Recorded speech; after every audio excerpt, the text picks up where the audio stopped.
এই সেবা সফটওয়্যারে আমরা ইউজার আইডি পাসওয়ার্ড পাওয়ার পরে প্রথমে আমরা এই সেবা সাইটে লগ ইন করে নেব।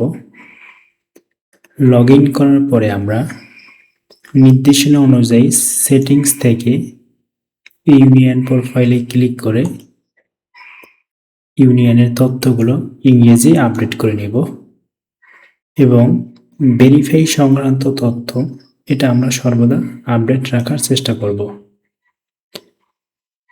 এখানে বহু বাংলা তথ্যগুলো লেখা থাকবে, আমরা অবশ্যই ইংরেজি ঘরগুলো পূরণ করে নেব। ইউনিয়ন প্রোফাইলে সমস্ত তথ্য লেখা হয়ে গেলে আমরা আপডেট নাওতে ক্লিক করব।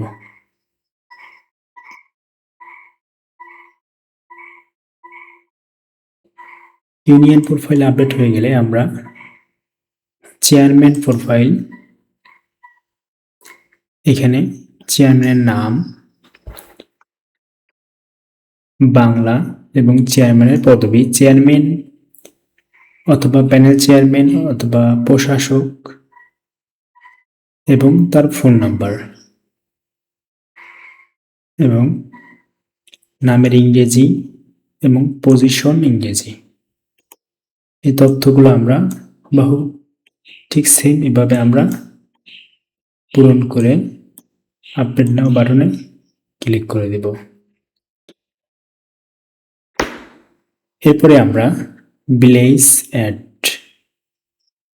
এখানে আপনার একটি গ্রামে যদি একটি ওয়ার্ডে যদি 3টি গ্রামও থাকে সমস্যা নেই। মূলত আপনার ইউনিয়নে যদি 20 কিংবা 10টা গ্রাম থাকে, আপনার ইউনিয়নে যে কয়টি গ্রাম আছে সিরিয়াল অনুযায়ী গ্রামের নাম লিখবেন বাংলা এবং ইংরেজি, লিখে অ্যাড নাও তে ক্লিক করবেন। একটি গ্রাম অ্যাড হয়ে গেলে দ্বিতীয়টি ঠিক সেম ভাবে অ্যাড করে দিবেন। এখানে ওয়ার্ড নাম্বার লেখার কোনো প্রয়োজন নেই। একটি একটি করে আপনার ইউনিয়নে যতগুলো গ্রাম আছে সবগুলো আপনি এখানে অ্যাড করে দিবেন। এরপরে পোস্ট অফিস অ্যাড, ঠিক সেম ভাবে আপনার ইউনিয়নে যে কয়টা পোস্ট আছে পোস্ট অফিসের বাংলা এবং পোস্ট অফিস ইংরেজি অ্যাড করে দিবেন। আপনি চাইলে পোস্ট অফিসের নামের সাথে পোস্ট কোড নাম্বার অ্যাড করতে পারেন। তো এরপরে আপনি চাইলে রিসার্চ করে সনদ দিতে পারেন। রিসার্চ করার জন্য উপরে উল্লিখিত একটি নাম্বার, এই নাম্বারে আপনার বিকাশ, নগদ, রকেট থেকে সেন্ড মানি করবেন।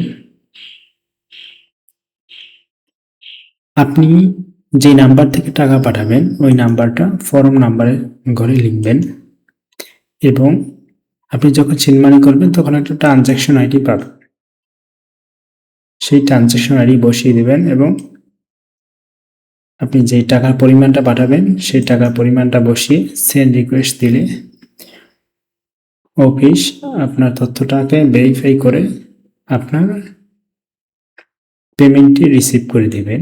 যখন আপনি পেমেন্টটি রিসিভ করবেন তখন আপনি ড্যাশবোর্ডে গিয়ে ক্রেডিট অপশনের ভিতরে আপনার ব্যালেন্সটি দেখতে পাবেন।